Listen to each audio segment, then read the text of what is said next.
اگر میخوای در زندگی چیزی داشته باشی که تو را از دیگران فرق کند، شخصیتی که میخوای باشی، چیزی نوی میخوای به حیات خود وارد کنی، چیزی بزرگ، هر چی که باشد، تخیلاتی تو میتواند هر چیزی که خواهی برایت دهد، هر چیزی به اندازه برابر به درجه توجه تو.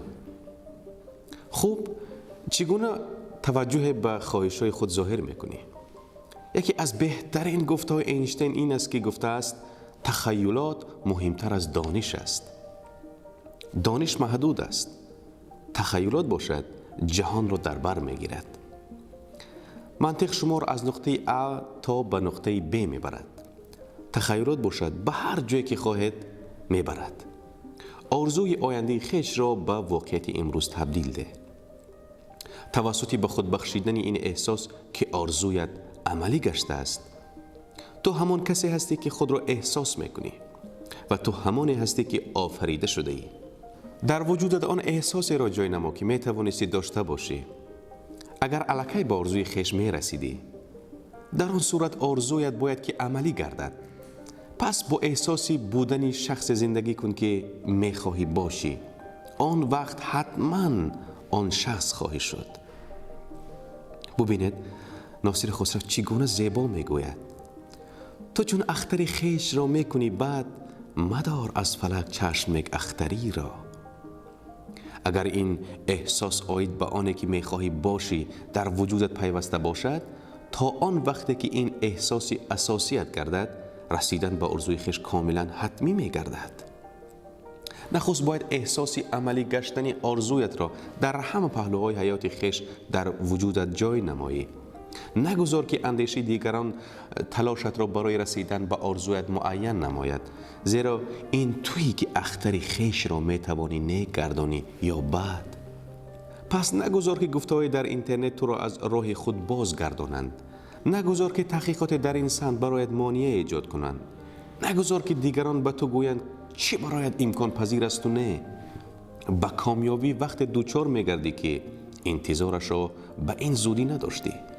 آن چیزی که تو میخواهی به دست آری یا احساسش را شروع کنی، خود تو را تعقیب میکند اگر توانی آن را در تخیلت جای نمایی. تمرین پساشوری خود را شروع کن و پساشورت با آن چیزی که تو فرمایش میدهی جواب خواهد داد. پساشوری تو حیاتت را اداره می نماید. از 96 تا 97% هر کاری که تو انجام میدهی در نتیجه فعالیت پساشورت اجرا میگردد.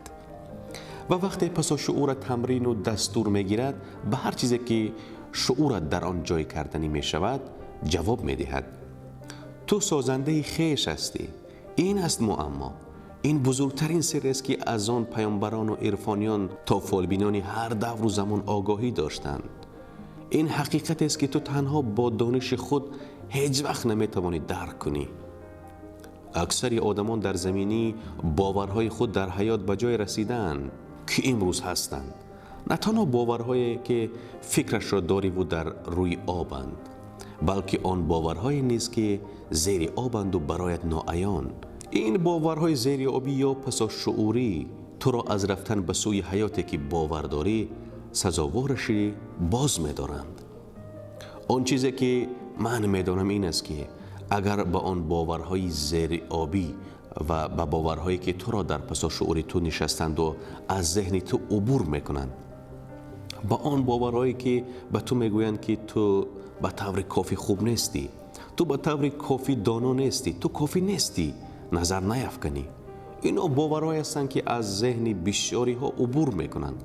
اگر از آنها آگاه نباشی، آن وقت رفتاری تو در زمینه این باورها صورت خواهد گرفت و نه در زمینه آنچه که تو میدانی حقیقت است، آنچه را که برای خود انتخاب کرده ای. بودن تو آنجایی که امروز هستی قسماً با سبب آن است که تو درباره خود میگفتی. سخن به مانند دانه است که کشت میکنی. وقتی بیانش میکنی به آن جان میبخشی و نمویش میدهی. وقتی آن را پیوسته میگویی در نهایت آن به واقعیت تبدیل مییابد. وقتی که چیزی میگویی دانه میکاری و روز حاصل آن را جمع آوری خواهی کرد. مطمئن شو که دانه درست را کشت میکنی. اگر سیب میخواهی باید که دانه سیب کشت کنی.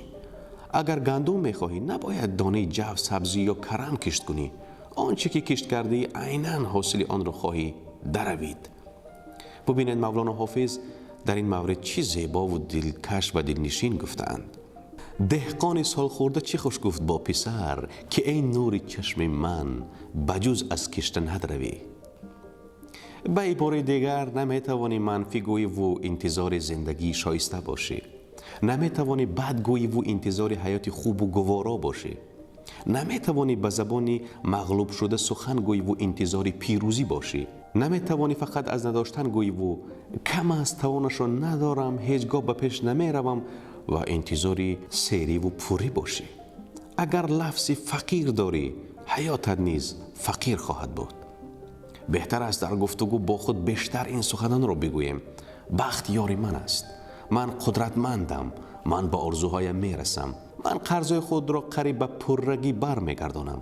این سخنها تنها برای مثبت بودن و مثبت گفتن نیستند.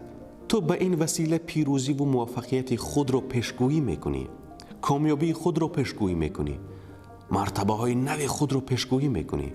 حیاتی تو به سمت سخنهای تو حرکت خواهد کرد. تعدادی بزرگی آدمان برای پیشگویی کردن مقابل آرزوهایشان زندگی میکنند. من هیچگاه امکاناتی خوب ندارم، من هیچگاه خوب نخواهم شد، تجارتم خوب نیست، من احتمالاً مفلیس میشوم، موسم گریپ آمده است، من همیشه گرفتار میشوم. آنها درک نمیکنند که خودشان مغلوبیت خود را پیشگویی کرده و برای عملی گشتنش زمینه میگذارند. این به آن شبیه است که آنها به زندگیشان بدبختی و نالایقی و ناداری را میخوانند. تو برای آن نمیتوانی به آرزوهای دست یابی که بسیاری از خواهش‌های درباره زندگی در فضا و مکان است که نداری.